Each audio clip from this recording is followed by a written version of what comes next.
Hello students, good morning to all. Hope you all are doing well and you are all safe and happy. So, in the previous lecture we were discussing about fluid connective tissue. We had started blood and just introduced the blood. Okay, now introductory part किया था हमने सिर्फ blood का and in today's lecture we will discuss in detail blood cells. What are the different types of blood cells? तो blood के अंदर दो चीज़ें हमने डिस्कस की थी, that is fluid part that is known as plasma and other part is fluid के अलावा जो है that is cells. Different type of cells blood के अंदर कौन कौन से सेल्स होते हैं. सो ब्लड सेल्स को हम टेक्निकली बोलते हैं blood corpuscles. Blood corpuscles. First one is RBC. पहला ब्लड सेल है RBC that is red blood corpuscles और red blood cells. Other name of red blood cell is erythrocytes. Cytes का मतलब होता है सेल. वाइट ब्लड सेल्स और white corpuscles. Okay sorry okay white blood cells or white blood corpuscles WBCs and other name is leukocytes. Third one is blood platelets or thrombocytes. Okay, thrombocytes. So these are the main three types of blood cells. We will discuss one by one. Erythrocyte बहुत ही small size के होते हैं, circular होते हैं, बायकनकेव होते हैं. बायकनकेव का मतलब है अगर इसको हम स्फेरिकल एक कंसिडर करें तो दोनों साइड इसका जो सरफेस है वो ऐसा होता है धसा हुआ. तो अगर हम साइड से ऑब्जर्व करें this is the concave side. Concave का मतलब है केव. केव का मतलब धसा हुआ. जैसे स्पून के दो साइड्स होते हैं, ठीक है, एक धसा हुआ होता है एक उभरा हुआ होता है. तो ये these are the two types of these are the two surfaces of the RBC. Okay, so next one they lack nucleus. मतलब जो न्यूक्लियस होता है वो नहीं होता. इमेच्योर फॉर्म में तो होता है लेकिन मैच्योर जब हो जाते हैं आरबीसी तो उनके अंदर न्यूक्लियस नहीं होता. ठीक है.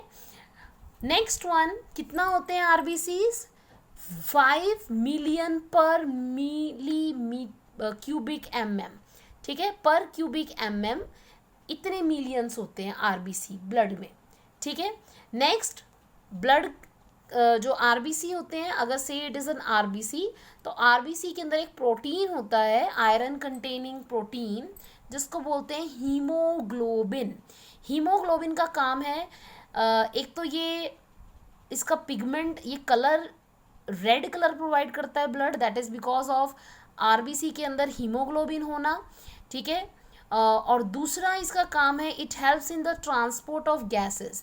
जो गैसेस हैं ऑक्सीजन और कार्बन डाइऑक्साइड उसके जो ट्रांसपोर्ट में बॉडी में ट्रांसपोर्ट जो होती है that is because of haemoglobin. It is represented as HB. Okay. Next one, ये फॉर्म कहाँ होते हैं? Bone marrow. जो फ्लूइड पार्ट होता है बोन का उसके अंदर, बोन मैरो के अंदर, रीढ़ की हड्डी के अंदर जो फ्लूइड होता है बोन के अंदर. ठीक है. हमारी थाई बोन के अंदर जो बोन मैरो, तो बोन मैरो के अंदर इनका फॉर्मेशन होता है. और लाइफ स्पैन कितने दिन तक जिंदा रहते हैं? 120 डेज. एक अगर सेल 120 डेज तक जिंदा रहता है तो इसका मतलब है कि ये 120 डेज के बाद नए आरबीसीज बनना स्टार्ट हो जाते हैं. ठीक है. उसके बाद 99% जो ब्लड है और ब्लड के अंदर सेल्स हैं उसमें से सबसे ज़्यादा आरबीसी, जो टोटल आरबीसीज, टोटल जितने भी ब्लड के अंदर सेल्स हैं उसमें से 99% जो हैं वो ब्लड सेल्स आरबीसीज होते हैं. ठीक है. Next one, exchange of gases में हेल्प करता है. I have already told you, discussed it. Okay.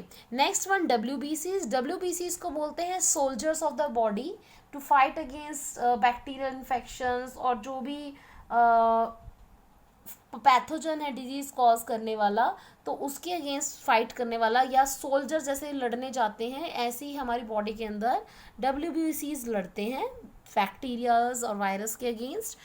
Round होते हैं, अमोइबॉइड शेप भी होती है. अमीबा का मतलब है इरेगुलर शेप होती है लाइक दिस. ठीक है. राउंड भी हो सकती है। न्यूक्लिएटेड का मतलब है न्यूक्लियस प्रेजेंट होता है, कलरलेस होते हैं, ठीक है। और फॉर्म बोन मैरो में होते हैं। और एक और स्ट्रक्चर होता है आपकी जो थ्रॉट वाला, जो गले वाला रीजन है उसके आसपास जहाँ से लंग स्टार्ट होते हैं, वहाँ पर एक ग्लैंड, एक स्ट्रक्चर होता है जिसको बोलते हैं थाइमस, वहाँ पर भी डब्ल्यूबीसी फॉर्म होते हैं।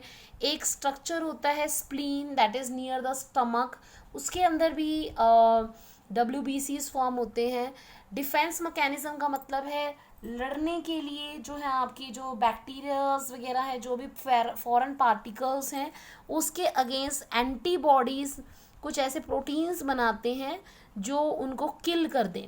अगर हमारी बॉडी के अंदर कोई फॉरेन पार्टिकल आ गया है तो this is the normal structure of antibody. तो ये एंटीबॉडी उसके अगेंस्ट जो है वर्क करती है और इनको किल कर देती है, ठीक है।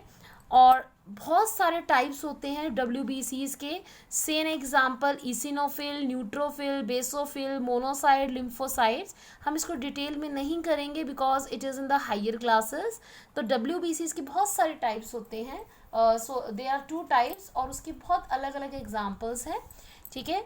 Next one is blood platelets. Blood platelets blood clotting में हेल्प करते हैं।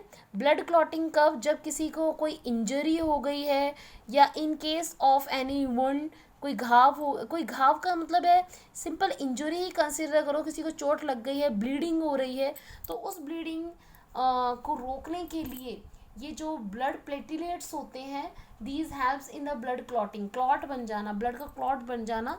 जब किसी की चोट लग जाती है तो यहाँ पर खून रुक जाता है और एक ऐसे ब्राउनिश कलर का जो है एक स्ट्रक्चर ऑब्जर्व होता है सरफेस पर, this is called mesh like structure, ठीक है। ये ब्लड क्लॉटिंग का रिजल्ट है। अगर किसी के अंदर ब्लड क्लॉटिंग नहीं हो रही है इसका मतलब उसके अंदर ब्लड प्लेटिलेट्स काम अच्छे से नहीं कर रहे हैं। So this is all about blood cells and this is all about blood, ठीक है।